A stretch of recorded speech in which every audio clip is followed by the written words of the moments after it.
Once ಆ ಪ್ಯೂಪೆಯಿಂದ ಹೊರಗೆ ಬಂದಂಥ queen it takes 4 days to develop to become mature.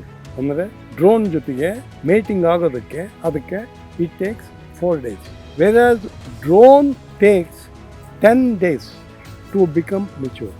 ಆಮೇಲೆ ಅದ್ರದ್ದು duration from egg to adult 24 days. Versus ಕ್ವೀನ್ಗೆ ಓನ್ಲಿ 16 days.